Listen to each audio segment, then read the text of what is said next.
नमस्कार। प्रस्तुत है आज मालती जोशी जी की लोकप्रिय कहानियों में से एक कहानी परिणय। तो चलिए आइए सुनते हैं कहानी परिणय। लौटते हुए मेरी आंखों में सीमा का कमनीय सौंदर्य तैरता रहा। घर से चलते हुए निश्चय करके चली थी कि अगर लड़की जीतू के योग्य न हुई तो साफ मना कर दूंगी। भारी भरकम दहेज के लालच में लड़के की ज़िंदगी बर्बाद न होने दूंगी।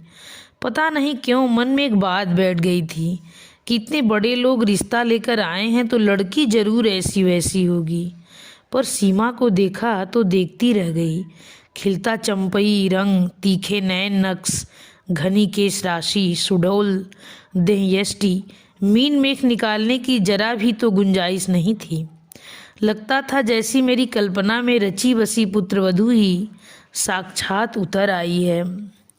आनंद की तरंगों पर झूलते हुए मैंने कनखियों से अपने लाडले की ओर देखा तो वह दत्तचित्त होकर गाड़ी चला रहा था। उसका मन कहीं रहा हो पर नज़रें इस समय सड़क पर केंद्रित थी। और ठीक भी तो है, एमजी रोड पर शाम के समय गाड़ी चलाना किसी नट के खेल से कम थोड़े ही है। घर पहुंचते ही मैं उसे कुरेदना चाहती थी पर उसने मौका ही नहीं दिया। हमें उतार कर सीधा डिस्पेंसरी चला गया।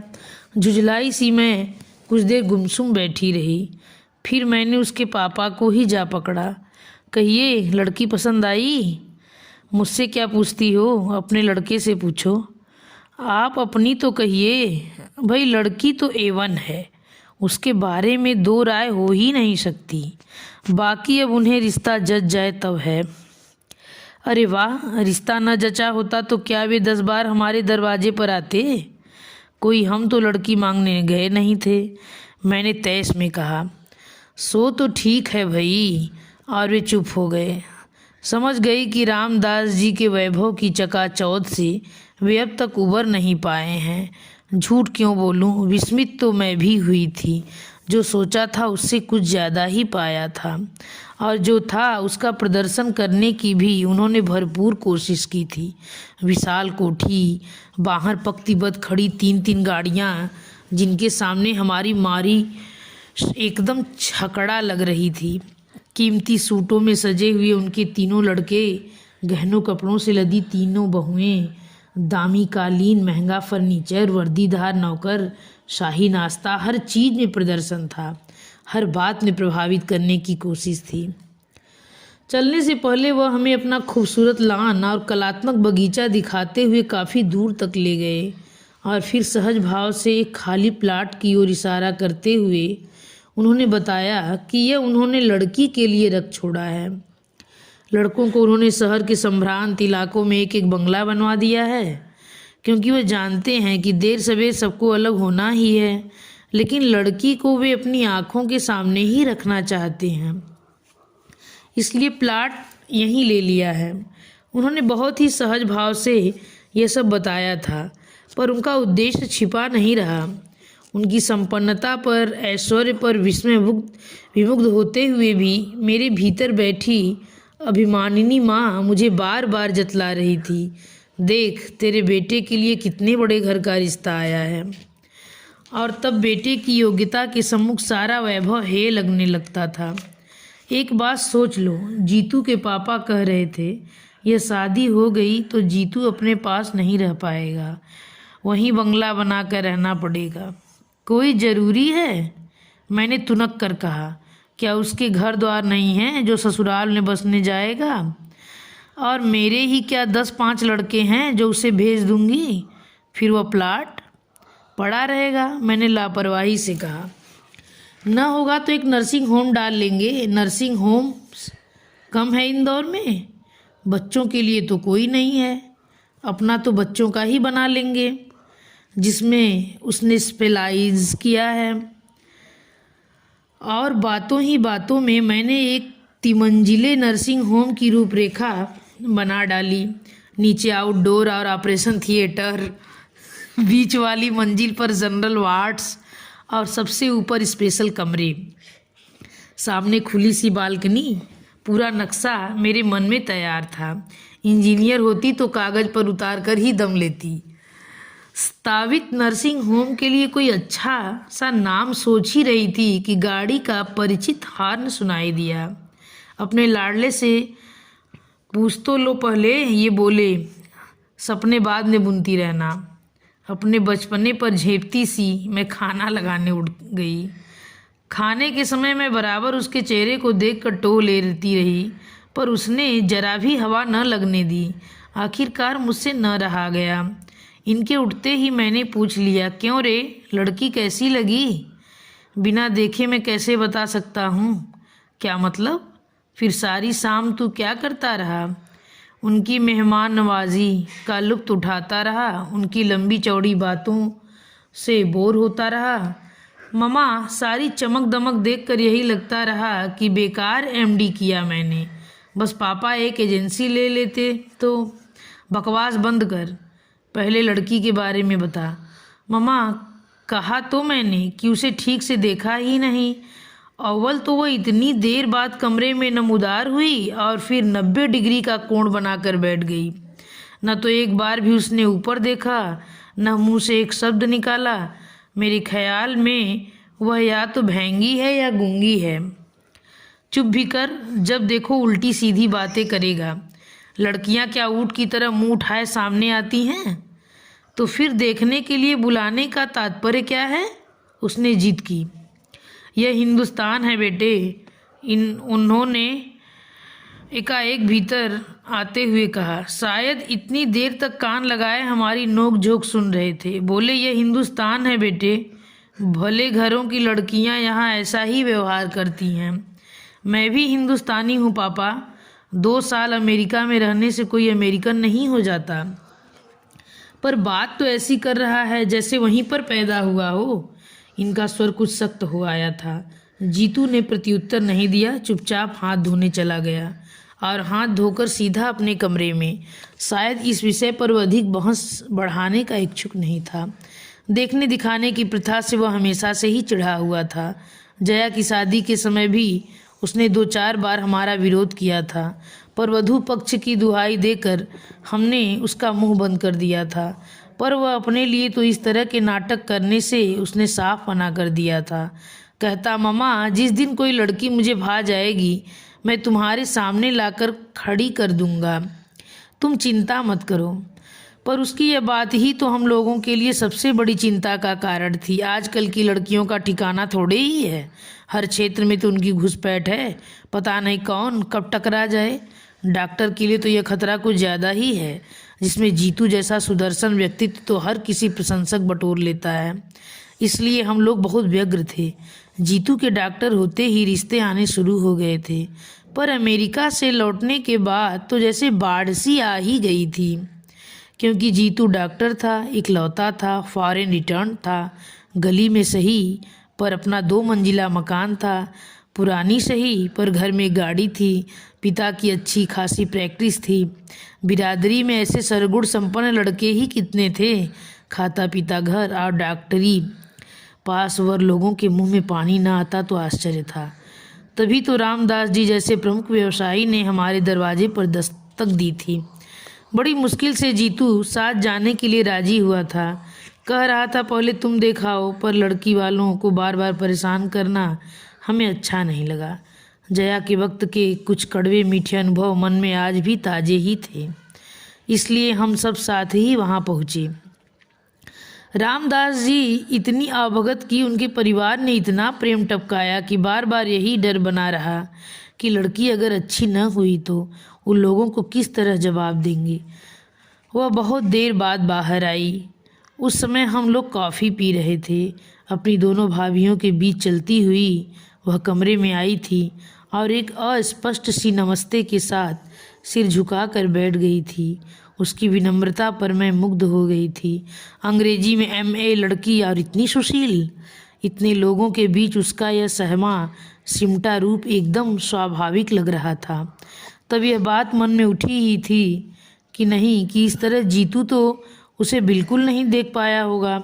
वह भी तो बड़ी शालीन की मुद्रा में बैठा हुआ था। सोच समझकर आखिर एक उपाय मैंने ढूंढ ही लिया। जया की सालगिरह के बहाने बहन भाइयों को एक दिन चाय पर आमंत्रित कर लिया। जया थी अपनी ससुराल में, इसलिए उपहार आदि लेकर मुझे चिंतित होने की जरूरत नहीं थी। 2 दिन तक मैं घर की सफाई में जुटी रही। फर्श धो पोंछ कर चमकाया गया, नई चादर बिछाई गई, सोफे के कुशन्स बदले गए, पर्दे धुलवाए गए और तो और ड्राइंग रूम के दरवाजे तक नए सिरे से पेंट कर डाले। नया सा एक कालीन लेकर वहां डाल दिया। फिर भी जैसे मन की तृप्ति नहीं हो रही थी।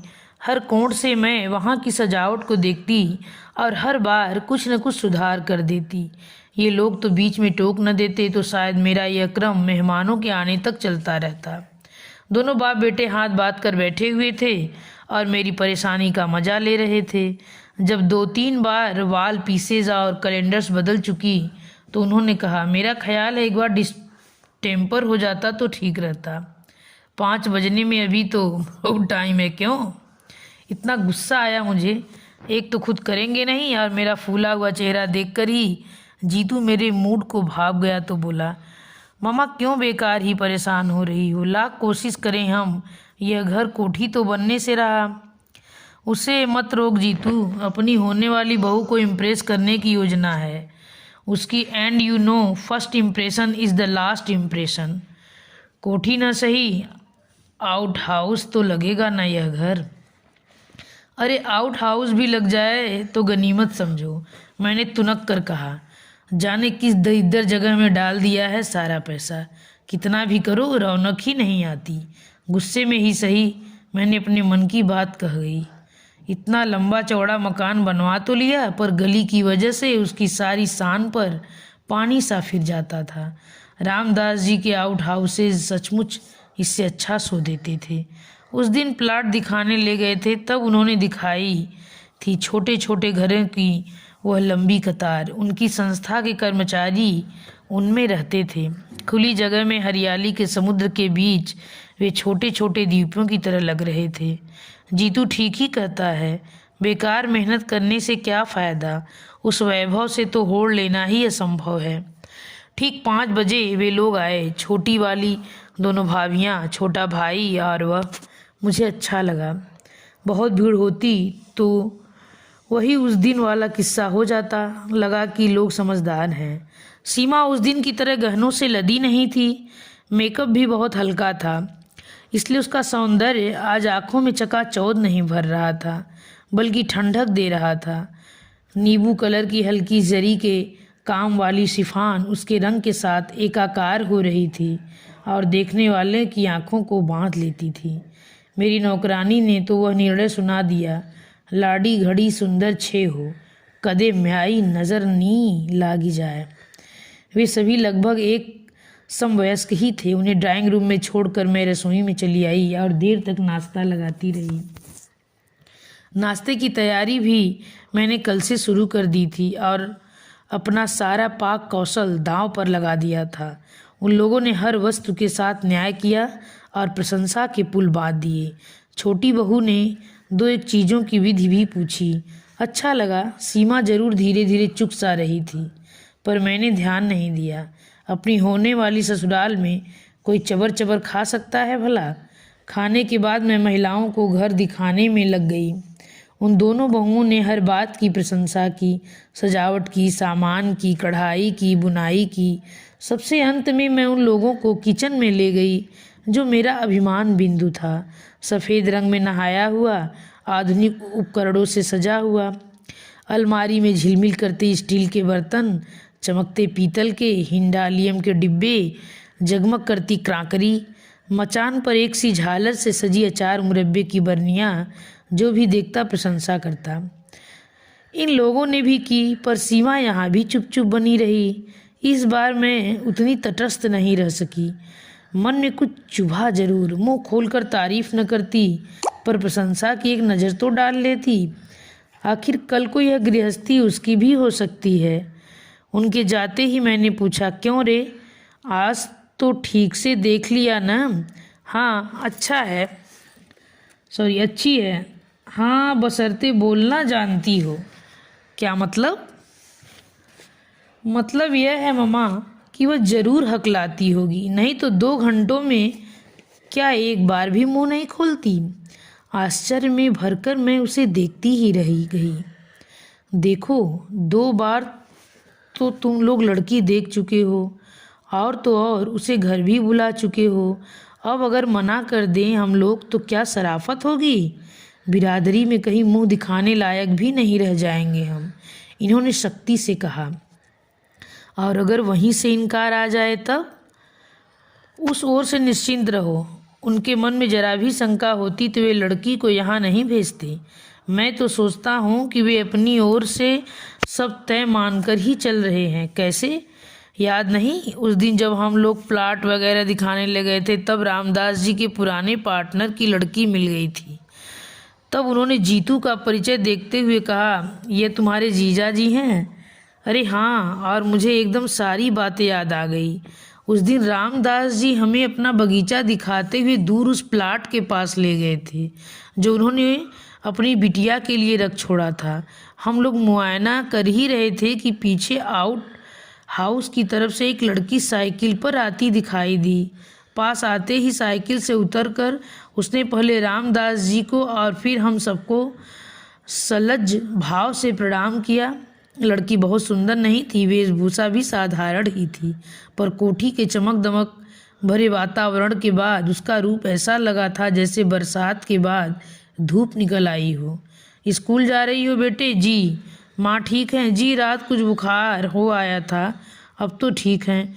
बस अब तो उन्हें ठीक होना ही है। यह तुम्हारे जीजा जी अमेरिका से डॉक्टरी पढ़कर आए हैं, सो किसके लिए?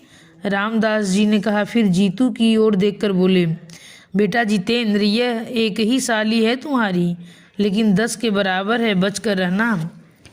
उसने कनखियों से जीतू को देखा और शर्मा कर मुस्कुरा दी। फिर धीरे से रामदास जी से बोली, ताऊ जी मैं चलूँ अब? हाँ बेटे, 10:30 हो रहे हैं, चलो अब, नहीं तो लेट हो जाओगी। उन्होंने प्यार से पीठ थपथपाकर उसे विदा किया। जाने से पहले उसने एक बार फिर हम सबको नमस्कार किया और साइकिल हाथ में लेकर चल पड़ी। कुछ दूर जाने के बाद ही वह उस पर सवार हुई। उसकी विनम्रता पर मुग्ध हो गई मैं। पूछ ही लिया, कौन है यह? बड़ी प्यारी लड़की है, मेरे दोस्त की बेटी है। हम दोनों एक ही दफ्तर में काम करते थे। क्लर्की की बधी बधाई आमदनी से तंग आकर दोनों ने साथ ही साथ यह बिजनेस शुरू किया था। तब कल्पना भी न की थी कि यह इतना अच्छा चल निकलेगा। दुख यही होता है कि जब अच्छे दिन आने को हुए वह चल बसा। अरे क्या डेथ हो गई? हाँ, एक स्कूटर एक्सीडेंट में वह और अनु से बड़ा लड़का दोनों जाते रहे। तब से माँ बेटी यही हैं। धंधे में जो शेयर था उसके एवज में भाभी ने यह मकान मांग लिया। उसी में रहती हैं, एक प्राइवेट स्कूल में पढ़ाती हैं। पिछले 2 सालों से बीमार चल रही हैं, इससे उन लोगों ने अब अनु को लगा लिया है। रिश्तेदार तो होंगे या कोई नहीं है? मैंने सहानुभूति से पूछा।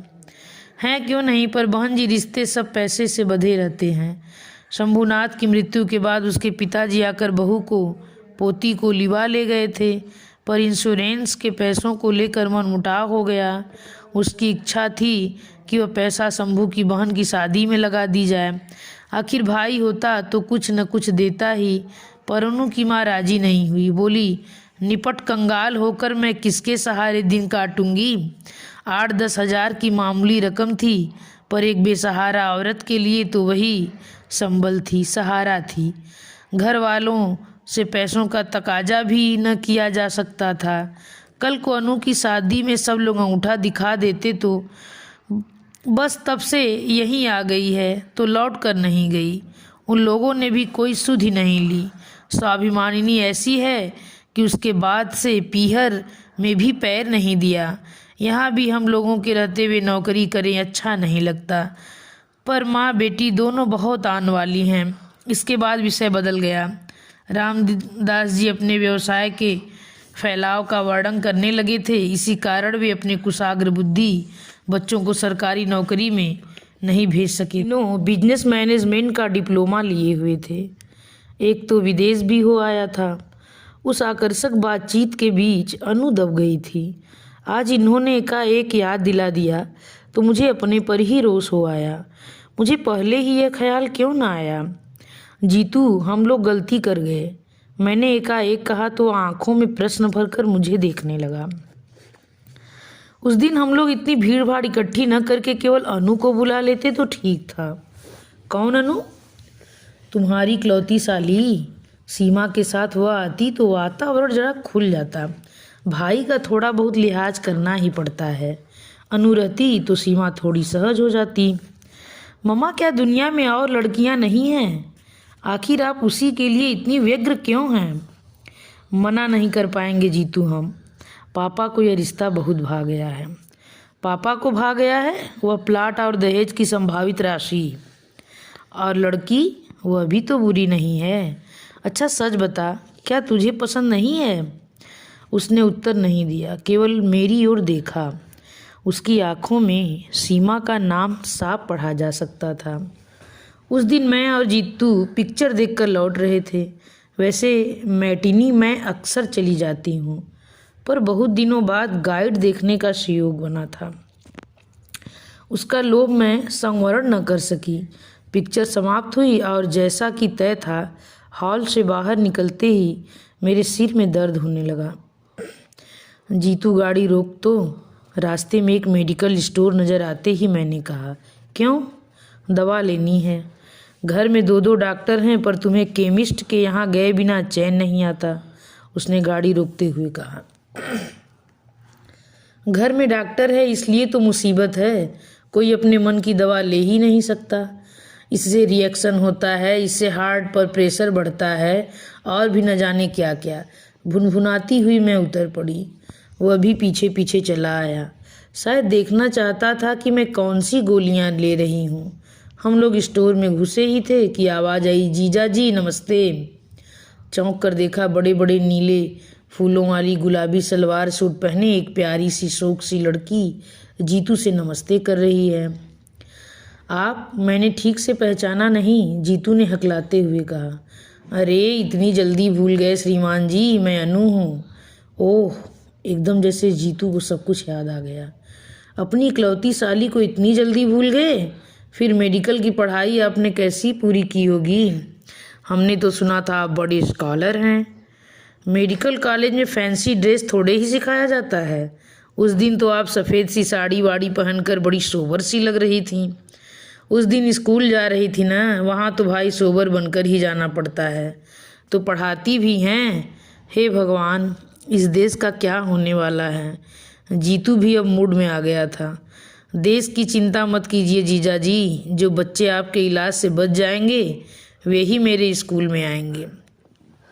मैं काउंटर पर खड़ी खड़ी उस नोक झोंक का मजा ले रही थी। जब बिल चुका कर लौटने लगी तब अनु ने मुझे देखा। नमस्ते आंटी, उसने विनम्रता से सिर झुकाकर कहा और पास आकर खड़ी हो गई। कैसी हो बेटे? माँ कैसी हैं? मैंने औपचारिकता निभाई। माँ का तो आंटी चलता ही रहता है, उन्हीं की दवाइयाँ लेने तो आई हूँ। उसने कंधे पर लटका बैग खोलकर दिखाते हुए कहा। चलो तुम्हें घर छोड़ दें, मैंने दुकान से बाहर निकलते हुए कहा। ना आंटी, मेरे पास तो अपना लौह रथ है। पर यह बताइए आप लोग घर कब आ रहे हैं? उस दिन ताऊ जी कह रहे थे कि जीजा जी एक दिन माँ को देखने जरूर आएंगे। मैंने जीतू की ओर देखा। वह कुछ देर तक सोचता रहा, फिर बोला, अनु जी आपके घर हम आएंगे जरूर, पर एक शर्त है। फरमाइए। कुछ देर वह पसोपेश में चुप रहा, फिर बोला, मम्मा तुम चलकर बैठो, मैं भी 1 मिनट में आया। बच्चे इस तरह लिहाज करते हैं तो कितना अच्छा लगता है। वैसे शर्त क्या मुझसे छिपी हुई थी। सीमा को भी उसके साथ अनु के यहाँ बुलवाने की बात होगी और क्या। 5-6 दिन बाद एक दोपहर का खाना खाते हुए उसने पूछा, मम्मा शाम का कोई कार्यक्रम तो नहीं है? नहीं तो क्यों? अनु के यहाँ चलना है। मैं चलकर क्या करूँगी रे? यूँ ही तुम लोगों को असुविधा होगी। हम लोगों से मतलब यही कि सीमा भी आएगी न वहाँ। नहीं, उसके साथ सुबह इंदौर कॉफ़ी में डोसा खा चुका हूँ। यही तय हुआ था, उसने रूखे रूखे अंदाज में कहा था। मैंने गौर से देखा, उसका चेहरा भी बुझा बुझा सा था। शाम को कुछ यूँ ही मूड में हम लोग रवाना हुए। अपनी कार में हम लोगों ने जानबूझकर छोड़ दी थी। हमने स्कूटर ले लिया था जो बाहर बाहर चलता हुआ ठीक उस घर के सामने जाकर रुका था।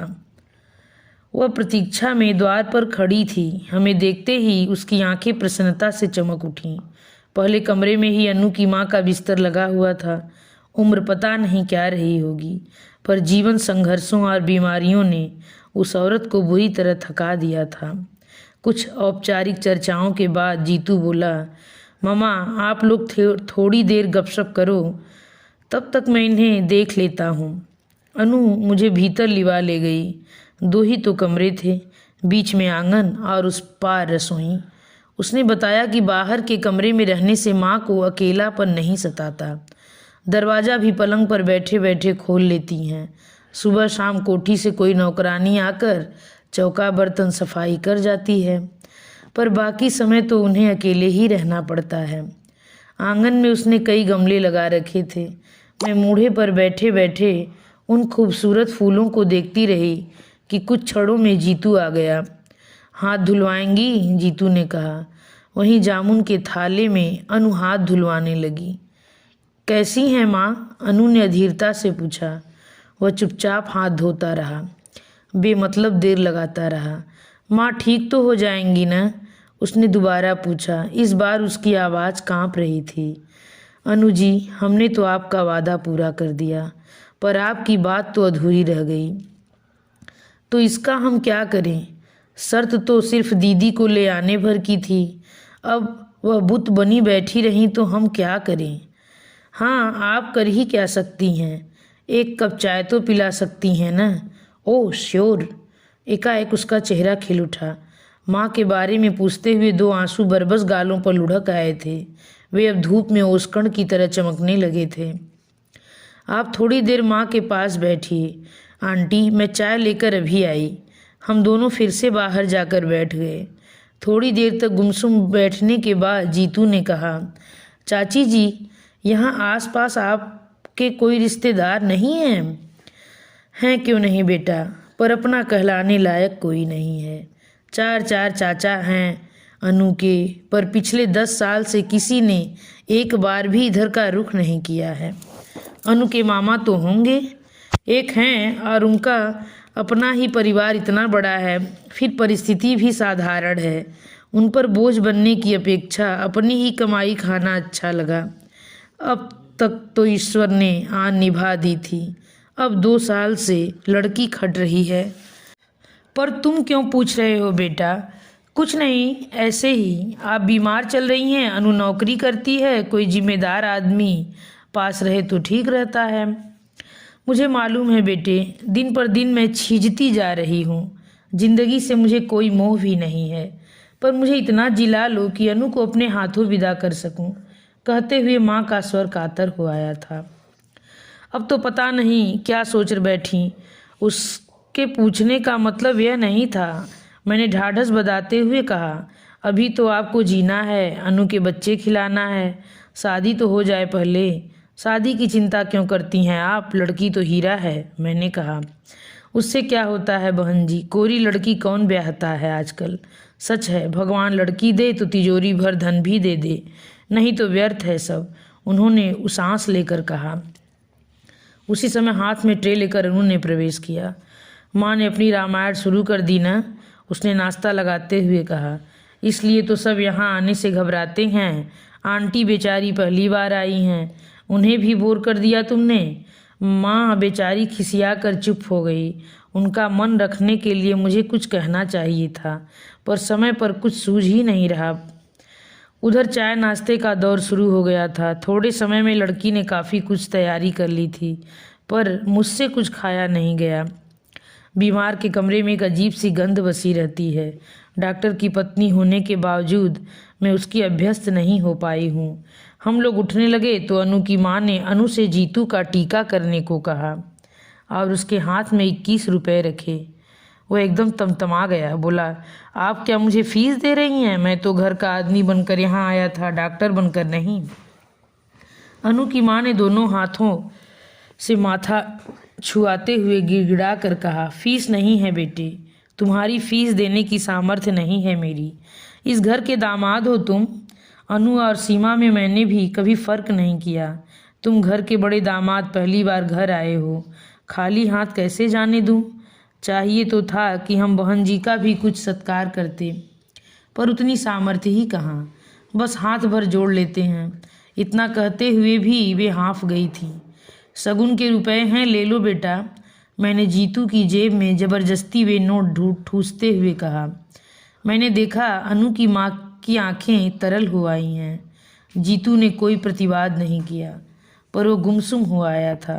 सड़क तक हमें छोड़ने आई अनु ने भी इसे लक्ष्य किया। बोली, जीजा जी प्लीज़, माँ की बातों का बुरा न मानिएगा। कभी कभी वह बेहद भावुक हो जाती हैं। उनकी तबीयत को देखकर हर बात मान लेती हूँ मैं, आप भी।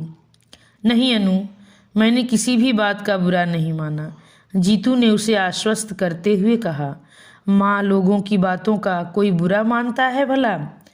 अनु तो आश्वस्त होकर घर लौट गई, पर जीतू सारे रास्ते वैसा ही चुप चुप रहा। मैंने समझाया भी, इतना संकोच करने की ज़रूरत नहीं है। कल को तेरी शादी होगी तो मैं अनु को 20 की जगह 120 की साड़ी पहना दूंगी। पर आज अगर रुपए लौटा दिए जाते तो दोनों माँ बेटी यही समझती कि उनकी परिस्थिति का मखौल उड़ाया जा रहा है, पर वह उसी तरह गंभीर बना रहा। रात अचानक मेरे मन में एक बात कौंधी और मुझे उसके उखड़े मूड का कारण समझ में आ गया। बत्ती बुझाकर सो चुके थे हम लोग, फिर भी मैंने धीरे से उठ आई और जीतू के कमरे का दरवाज़ा खटखटाया। दरवाज़ा खुला ही था और वह रोज़ की तरह बेड लैंप जलाए पड़ रहा था। मुझे देखते ही हड़बड़ा उठ बैठा और बोला, क्या बात है मम्मा, तुम्हारी तबीयत तो ठीक है ना?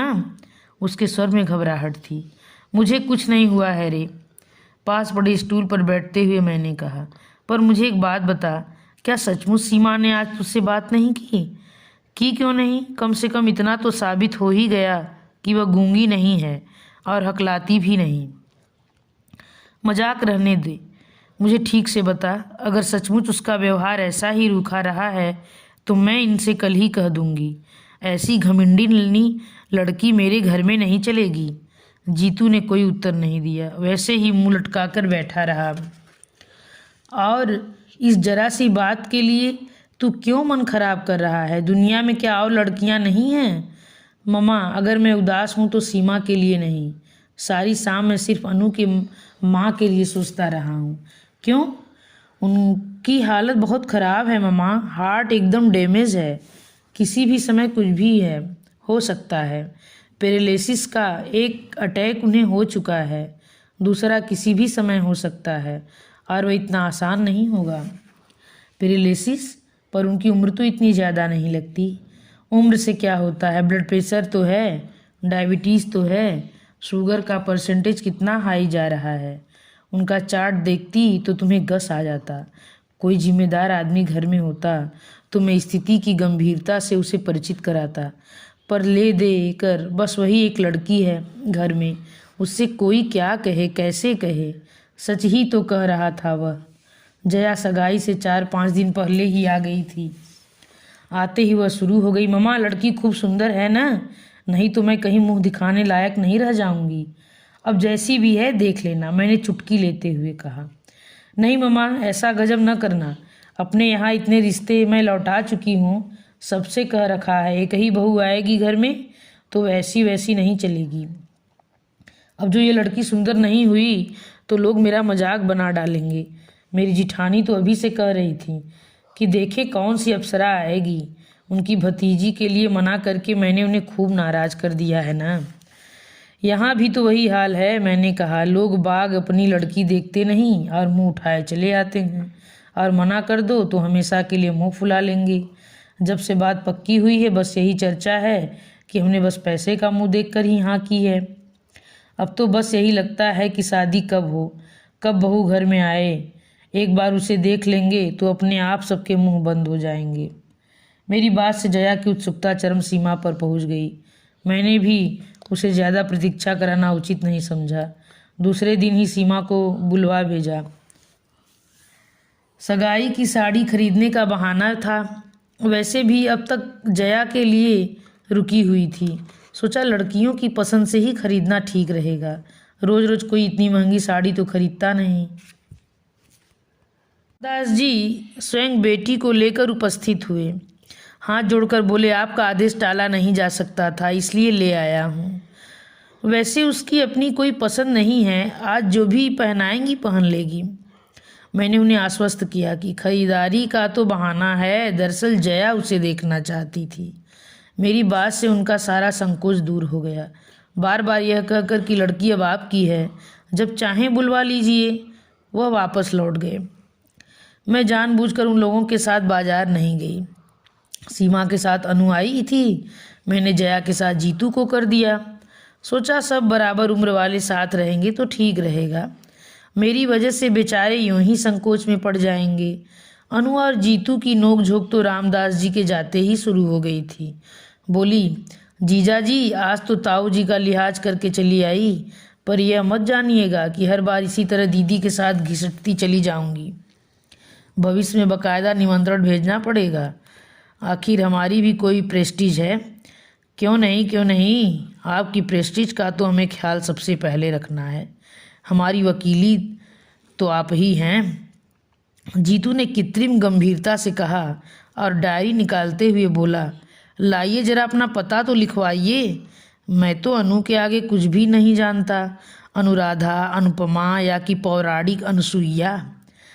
गलत लगता है नामों के बारे में, मैं आपका ज्ञान बहुत सीमित है। श्रीमान जी, मेरा नाम अनुप्रीता है। Oh what A lovely name. बस हाय जीजा जी, आप कवि न हुए, नहीं तो कहते वाह जैसी आप हैं वैसा ही सुंदर आपका नाम है। मुझे दुख है अनु जी कि मैं डॉक्टर हूँ। सच बात कहता हूँ जो अक्सर कड़वी होती है। कहिए तो। कहना चाह रहा था कि काश आप भी उतनी सुंदर होती जैसा आपका नाम है। हाँ ठीक तो है, अब तो आपकी नज़रों में एक ही व्यक्ति सुंदर रह गया है। कहते हुए उसने होंठ भींच लिए, पलकों के किनारे भीग गए। मैंने जीतू को चुप कराया तो बोला, बस इतने में ही रो दी। और आपके ताऊ जी कह रहे थे एक ही साली है पर 10 के बराबर है। हमने तो सिर्फ बानगी पेश की थी और आपके छक्के छूट गए। उनकी इस जुगलबंदी का हम सभी मजा ले रहे थे। जीतू की आखिरी बात पर तो सब लोग ठठाकर हंस पड़े। अनु भी बहादुरी के साथ मुस्कुरा दी। इसी हंसी खुशी के वातावरण में सब लोग घर से विदा हुए। और उन लोगों के चले जाने के बाद मुझे याद आया कि सारे शोर शराबे के बीच सीमा एकदम गुमसुम बैठी हुई थी। बोलना तो दूर, वो एक बार न मुस्कुराई। शर्मीली बहुत लड़कियां देखी हैं मैंने, पर उनके अधमुहे होठों से, नत पलकों से हंसी की किरणें निरंतर फूटती रहती हैं। सीमा शर्मीली नहीं, घुन्नी लड़की है। जीतू जैसे हंसमुख लड़के के साथ उसका निभाव कैसे हो सकेगा, या उसे भी अपनी तरह मनहूस बनाकर रख देगी। जब से शादी तय हुई है मैं इसी चिंता में घुली जाती हूँ। इनसे तो कुछ कहना ही बेकार है। एक बार मुंह खोलने का प्रयास किया था तो बुरी तरह डांट खानी पड़ी थी। बोले, तुम तो जीतू को भी अपना दूधमुहा बच्चा ही समझती हो। वह तुम्हारे सामने नाटक करता है और बाहर उसे लेकर होटलों में घूमा करता है। होटल में सिर्फ एक बार गया था जी, तभी तो। एक बार या 100 बार, उससे क्या फ़र्क पड़ता है। अपने लाडले को समझा दो, यह हिंदुस्तान है, अमेरिका नहीं है। यहाँ की लड़कियाँ ऐरे गैरे के साथ होटलों में नहीं जाया करती। और बात फिर दब गई थी। पर जितनी बार सीमा को देखा है यही लगा है कि इस लड़की से मेरा या जीतू का निर्वाह कैसे होगा। कोई और लड़की होती तो इतने दिनों में घर से एक आत्मिक संबंध स्थापित कर लेती, पर यह आज भी उतनी ही पराई लगती है। बाजार से लौटी जया तो भरी हुई थी। साड़ी का डिब्बा मेरे सामने पटक कर बोली, लो देख लो, पूरे 700 की साड़ी है। पर महारानी ऐसे मुंह बनाती थीं जैसे उनके लिए छीट खरीदी हो। मैंने डिब्बा खोलकर देखा, रानी कलर की बनारसी रेशम जरी की बूटियों से झिलमिल कर रही थी। उसे पसंद नहीं आई। मैंने अधीर होकर पूछा, अरे मुंह खोलकर कहे तब न, मूर्ति की तरह कोने में बैठी रही। हाथ लगाना तो दूर, एक बार आंख उठाकर नहीं देखी। वह तो सिलबिल भी साथ में तो ठीक रहा। उसी की मदद से चुनाव कर डाला।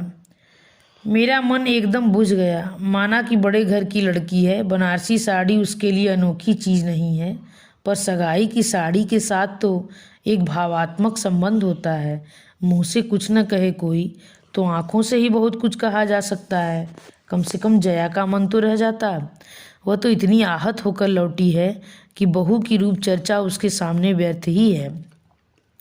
मुझे यही तो डर लगता है रे, मैंने कहा। अजीब खुन्नी लड़की है, जीतू के साथ पता नहीं कैसे निभेगी। घुन्नी नहीं है ममा, घमंडी है। तुम तो अब चिंता करो, जीतू के लिए परेशान होने की ज़रूरत नहीं है।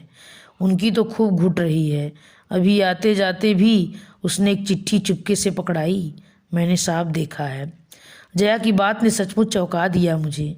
सोचा ये ठीक ही कहते हैं, जीतू यूं ही मेरे सामने नाटक करता होगा। मैं भी तो पागलों की तरह उसके पीछे पड़ जाती हूँ। सीमा ने क्या बात की, कैसे की, बेचारा जवाब दे भी तो क्या। कुछ भी हो, मन से एक बोझ तो उतर ही गया।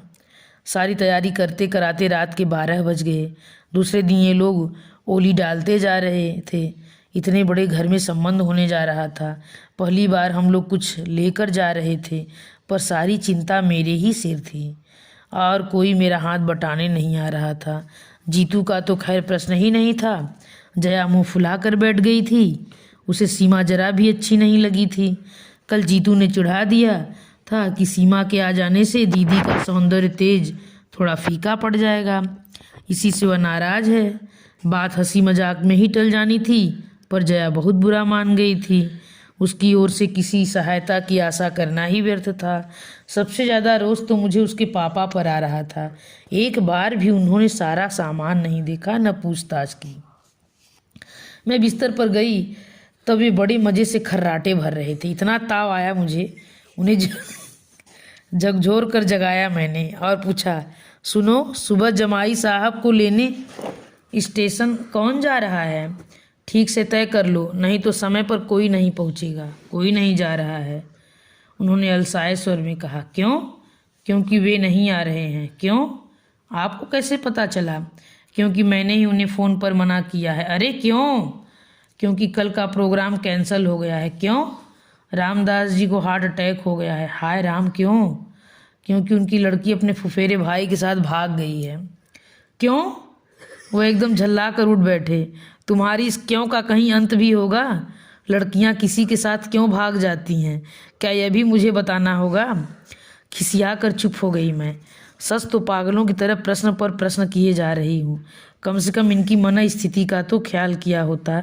शाम से अनमने हैं बेचारे, पर मुझे अपनी व्यस्तता के बीच ध्यान ही न आया। इस कांड की तो मैंने कल्पना भी न की थी। मन इतना बौखला गया था कि अनचाहे मुंह से निकल गया, अब क्या मिठाई बांटो। वह गुर्राए। तुम दोनों माँ बेटे तो शुरू से ही मीन मेख निकाल रहे हो थे ना। अब तुम्हारे मन की हो गई। घर आई लक्ष्मी दरवाजे से लौट गई। खूब आनंद मनाओ अब। क्षोभ उनके हर शब्द से टपक पड़ रहा था। रामदास जी के घर समधी बनकर जाने का सबसे ज़्यादा चाव उन्हीं को था, इसलिए सबसे ज़्यादा निराशा भी उन्हें ही झेलनी पड़ी। इसके बाद चुप रहने से ही मैंने अपनी खैरियत समझी, पर रात भर मुझे नींद नहीं आई। बार बार सीमा का रूखा व्यवहार याद आता रहा। उसे हम लोगों में कोई दिलचस्पी नहीं थी तो वह स्वाभाविक ही था, पर घर के लोग कैसे हैं, क्या उन्हें भी अंदाज़ा न हुआ होगा? लेकिन लगता है वे लोग सब जान गए थे, तभी तो हाथ धोकर पीछे पड़ गए थे। जिस दिन से रिश्ता लेकर आए थे उन्होंने हमें सांस लेने नहीं दी। यह तो ईश्वर की कृपा थी जो समय रहते सारा रहस्य खुल गया। मुझे कमरे में आते हुए उसने दर्पण में देख लिया था। वहीं से बोला, तुम परेशान क्यों हो रही हो मम्मा? मैं अभी सेव बनाकर वहीं तो आ रहा था। मैं तो यूं ही चली आई थी रे। चाय की ट्रे गोल मेज पर रखते हुए मैंने कहा, सोचा था साथ साथ चाय भी पी लेंगे और एक बात भी कहनी थी। Something important? उसने अपना काम जारी रखते हुए पूछा। हाँ, ऐसा ही समझ लो। वह जो सीमा है ना, वह इस बुरी तरह से चौंका कि रेजर हाथ से फिसल ही गया। गीले तौलिए से गाल को सहलाते हुए वह मेरे सामने आकर बैठ गया और अधीर स्वर में बोला, सीमा का क्या कह रही थी तुम? क्या किया है उसने? वह अपने फुफेरे भाई के साथ भाग गई है। मैंने सपाट स्वर में आखिर कह ही डाला। ओह ममा। उसने एक दीर्घ सांस छोड़ी। तुमने तो मुझे डरा ही दिया था। उतनी सी देर में मैं पता नहीं क्या क्या सोच गया था। क्या सोच गया था? मैंने हैरत से पूछा। दरअसल ममा, मैं एक पागलपन कर बैठा था, उसने खिसियाए स्वर में कहा। इससे पहले कि मैं कुछ पूछूं वह उठा और दराज में से एक कागज का पुर्जा निकाल लाया और बोला, लो पढ़ो। पढ़ने को था ही क्या, बस 2 पंक्तियां ही थीं। अगर आप शादी से इनकार नहीं करेंगे तो मुझे मजबूरन कुछ खा लेना पड़ेगा। कब मिली यह चिट्ठी तुझे? मैंने कांपते स्वर में पूछा। उसी दिन जब हम लोग साड़ी खरीदने गए थे। तो पगले, मुझे बताया क्यों नहीं? कैसा सर्वनाश हो जाता अभी। एक जिद सी सवार हो गई थी ममा। मैं भी जया की तरह सोचने लगा था। लगता था यह लड़की हमें बहुत छोटा करके देखती है। इसके दर्प को तोड़ना होगा। इसे ब्याह कर घर लाना ही है, भले ही दूसरे दिन उसे छोड़ आना पड़े। उसकी बेरुखी का और भी कोई कारण हो सकता है, इस ओर ध्यान ही नहीं गया। और अगर वह सचमुच कुछ खा लेती तो? मैंने कप में चाय डालते हुए पूछा। इसलिए तो तुमने एकाएक उसका नाम लिया तो मैं डर गया। मुझे तो हैरत होती है ममा, पढ़ी लिखी होकर भी ये लड़कियां इतनी बुज़दिल कैसे होती हैं। अपने मन की बात मुंह खोलकर कहती क्यों नहीं? बस गूंगी गाय की तरह हर किसी खूंटे से चुपचाप बच जाती हैं। अब तो उसने अपने तेवर दिखला दिए ना, मैंने कड़वाहट भरे स्वर में कहा। हाँ, यह तो मानना पड़ेगा, उसने काफ़ी दिलेरी से काम किया।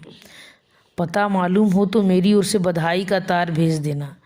मैं तो इसी बात के लिए शुक्रगुजार हूँ कि वह काफ़ी समझदारी से पेश आई। शादी की रात तक इंतज़ार नहीं किया, नहीं तो अपनी ज़िंदगी में भी फिल्म स्टोरी बन जाती। वह उठकर पुनः आईने के सामने खड़ा हो गया था। मैं उसे गौर से देखती रही, पर साबुन के झाग से भरे उसके चेहरे पर कुछ भी पढ़ना असंभव था।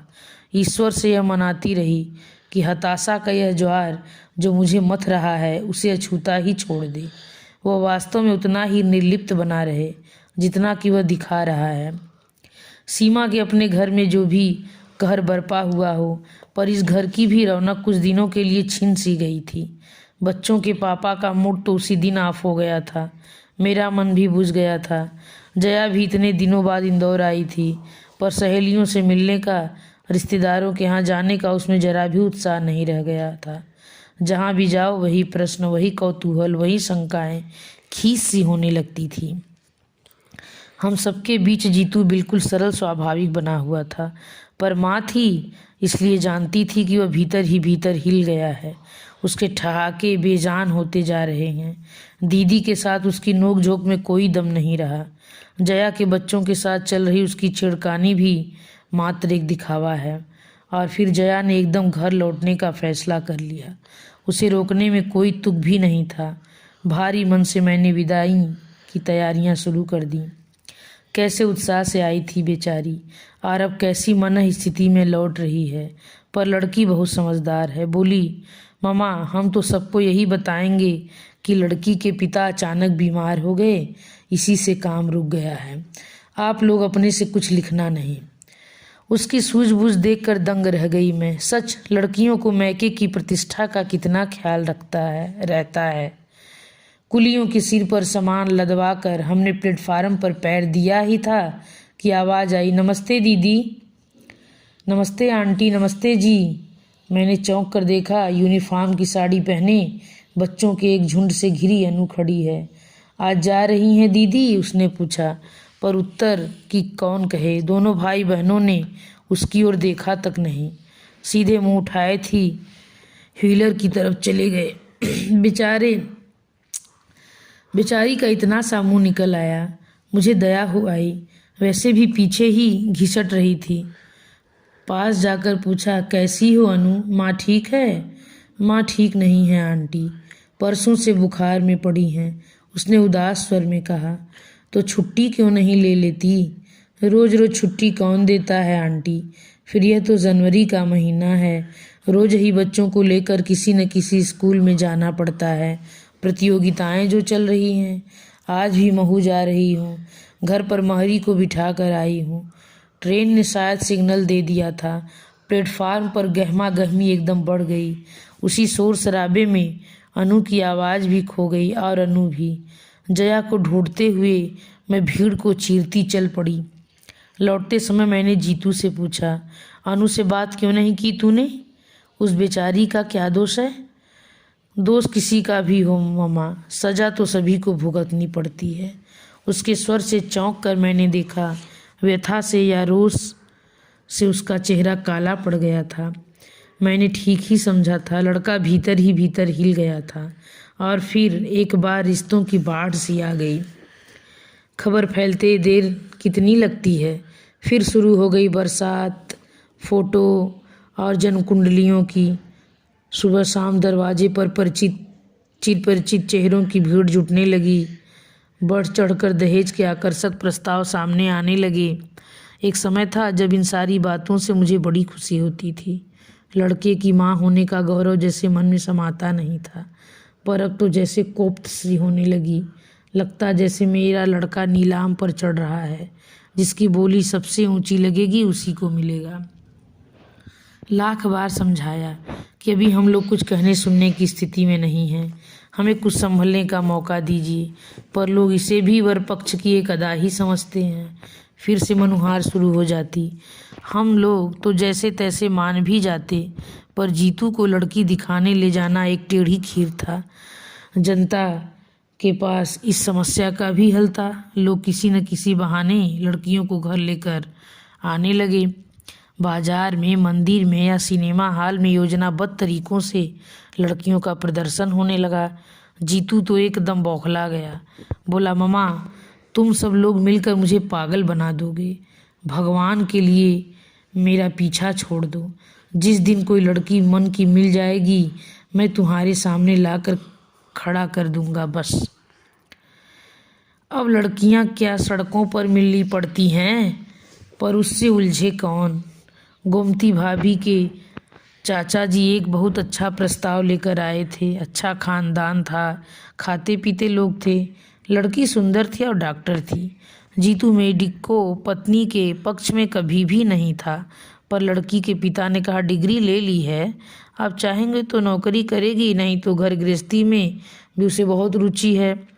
जितेंद्र जी चाहेंगे तो घर पर ही छोटी मोटी डिस्पेंसरी खोल लेगी। वैसे उसका कोई आग्रह नहीं है, आप लोग जैसा चाहेंगे। मैंने भी सोचा ठीक तो है, कल को जीतू की प्रैक्टिस अच्छी चल निकली तो डॉक्टर पत्नी वरदान ही सिद्ध होगी। हुनर तो तिजोरी में रखे धन की तरह होता है, जब चाहा काम में ले लिया। उन दिनों वह यशवंत राव अस्पताल में हाउस जॉब कर रही थी। तभी तय यह हुआ कि उसे वहीं चलकर देखा जाए। जीतू से तो साफ साफ कहना व्यर्थ ही था। मैंने बहाना बनाया, छठी मंजिल पर अमुक चाची बीमार पड़ी हैं, उनका मोतियाबिंद का ऑपरेशन हुआ है, तो साथ चलेगा तो थोड़ी लिफ्ट की सुविधा मिल जाएगी। वह मना नहीं कर सका। जानती थी अस्पताल के विशाल पोर्ट में स्कूटर टिकाया ही था कि देखा सीढ़ियों पर एक परिचित आकृति हथेलियों में चेहरा छिपाए सिसक रही है। अनु क्या हुआ? हम दोनों के मुंह से एक साथ निकला। उसने अपना आंसुओं से भीगा चेहरा उठाकर हमारी ओर देखा और पास चली आई। बोली, जीजा जी माँ बहुत बीमार हैं।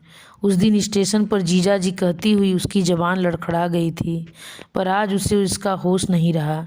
उसकी माँ सचमुच बीमार थी। क्या हुआ माँ को? पता नहीं, परसों से यहाँ ले आए हैं, तब से उन्होंने एक बार भी आँख नहीं खोली। कौन से नंबर में हैं, चलो देखते हैं। यही इंटेंसिव में है, पर वहाँ किसी को भीतर जाने थोड़े ही दे रहे हैं। ताई जी, भाई साहब, मामा जी सब बाहर ही बेंचों पर बैठे हैं। मुझसे तो वहाँ बैठा नहीं जाता, रुलाई सी छूटने लगती है। जीजा जी आप तो डॉक्टर हैं, आपको तो जाने देंगे ना? उसने अधीरता से पूछा। मामा जी आए हैं? जीतू ने पूछा। हाँ, कल शाम ही आए हैं, उन्हें तार दे दिया था ना। अच्छा अनु तुम अंदर चलो, मैं डॉक्टर परिहार को लेकर अभी आ रहा हूँ, जीतू ने अधिकारपूर्ण लहजे में कहा। एक बार हम लोगों की ओर करुण दृष्टि से देखते हुए अनु भारी कदमों से भीतर चली गई। उसके जाते ही जीतू मेरे सामने तन कर खड़ा हो गया और पास से गुजरती हुई बेतहाशा भीड़ को अनदेखा करके बोला, मम्मा क्या तुम इस लड़की को बहू के रूप में स्वीकार कर सकोगी? मैं हतप्रभ हो उसे देखती ही रह गई। यह मत सोचना मम्मा कि मैं भवावेश में आकर इतनी बड़ी बात कह बैठा हूँ। पिछले कई दिनों से यह बात मेरे मन में घुमड़ रही है, पर मैं व्यक्त नहीं कर पा रहा था। पर अब तो सोच विचार के लिए समय ही न रहा। बोलो ना मम्मा, मम्मा प्लीज़। पर बेटे, ये बातें हड़बड़ी में तय नहीं की जाती। मैंने कहना चाहा तो वह फौरन मेरी बात काट कर बोला, कहा न मैंने, अब सोच विचार के लिए समय नहीं रहा। मुझे मालूम है अपने इकलौते बेटी की शादी के लिए तुम्हारे मन में ढेर सारे अरमान हैं, पर मम्मा भीतर जो दम तोड़ रही है वह भी एक माँ है। उसने भी अपनी इकलौती बेटी के लिए कई सपने संजोए होंगे। उन सपनों के लिए वह जिंदगी भर अपनों से, परिस्थितियों से लोहा लेती रही है। अब तो शायद वह कुछ भी कहने सुनने के परे चली गई है, पर अगर एक क्षण को भी उनकी चेतना लौट आए तो मैं उन्हें आश्वस्त करना चाहता हूँ, पर उन्हें यहाँ से खाली हाथ नहीं जाने दूंगा। पर मम्मा, इसके लिए मुझे तुम्हारी आज्ञा चाहिए, दोगी ना? उसकी बात पूरी न हो पाई थी कि अनु बदहवास सी दौड़ती हुई आई और बोली, जीजा जी जल्दी चलिए ना, प्लीज़ माँ को देखिए, वे लोग क्या कह रहे हैं। पल भर को हम दोनों जैसे काट हो गए। मैंने ही किसी तरह अपने को समेटा और कहा, जीतू तुम अंदर जाकर देखो, अनु की चिंता मत करो, वह मेरे पास है, हमेशा रहेगी। और सुबकती हुई अनु को मैंने अपने अंक में भर लिया। धन्यवाद। इसी के साथ यह कहानी समाप्त होती है। अगर यह कहानी आप लोगों को पसंद आई हो तो मेरे चैनल को सब्सक्राइब और लाइक करना।